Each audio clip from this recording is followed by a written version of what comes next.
evening, Ma'am Melana. So, I'm Verlan Patin. So, I'll present the three types of entrepreneurial. So, the first one is the startup. So, startup is building a new business or starting from the scratch. So, the advantages of startup is na kay kaugalingon rules and na kay kaugalingon freedom ba maka-choose kay imong own product and makahatag kag imong own time sad. So and if that gives you also motivates na gahan ka mo sugod o gama sa mong new business. So the disadvantages of sa startup is kanang unbitaw lack of kanang gamay ra customer tungod kay mong product imong business kay dili patok sa trending like coffee, dili bagay ang imong coffee na business sa exact location diha. So the second one is buyout. So buyout is katong for example bitaw ma'am na imong na ay existing na business or like mga company na magpadong na bitaw mo ipasahay na sa bagong or di ba ila pabaligya ang ilang business. So for example naalay ka ng Twitter na app, di ba gipalit man ni Elon Musk ang tibuok na Twitter bilang staff. So the advantages of that is existing na ang company. So dali ra mo patok ra imong business kay existing na, so ilado na ba. And the advantages of this is kanang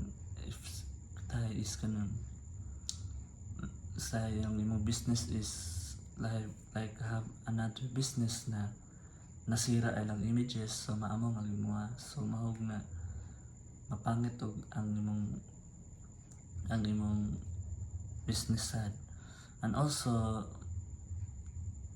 it can, what if there na mga issues anang mga kampanya, so dapat need of research. So dapat ibawon nimo na walay issue ang kampanya, dapat legal ang kwan.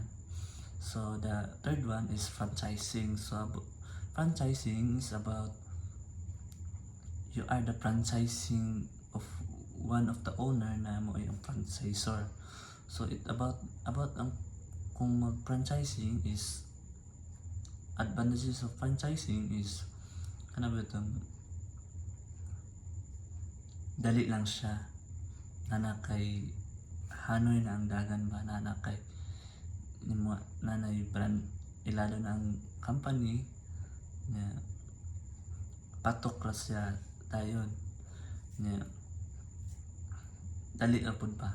So like para na mga franchising like McDo, Jollibee, Manginasal, mga Chowking. So mo na para na mga Chowking. So Chowking para 7-Eleven. So like 7-Eleven sad na they have so many franchising in Bohol. So kasi klase na dapat ang ibutang ang 7-Eleven. So ang advantages ani is dali lang siya ba, patok ra siya sa kuan, magdali ra siya i-market tungod kay lado na ang company, such like McDo, di ba daghan man kayong customer sa McDo kay lado man siya, kay international man. So the disadvantages ani is financial. So this maingon na budget jud dapat jud kanang dako kag capital kay ang brand name ra man ang imong womans. So dili jud ka maka dili jud na igor ka bayad or manggama ng building nga na ikaw pa jud na mo start jud sa mga building permit ana mo po na diyang disadvantages. So ang isa ka advantages is kanang is dapat naa kay tarong na budget. Tapos ang pangalawa is dili ka makabuot sa imong own rules. Nasa lay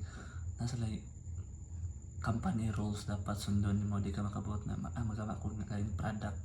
So dapat maghuwat ka sa pinaka franchisors ang tag-iya mo, magkabuot jud sila sa ilang kuan kay igor man kaning franchise sa ilang business. So that's it for tonight, ma'am. That's it, and thank you for listening the 3 types of entrepreneurial and mabuhay.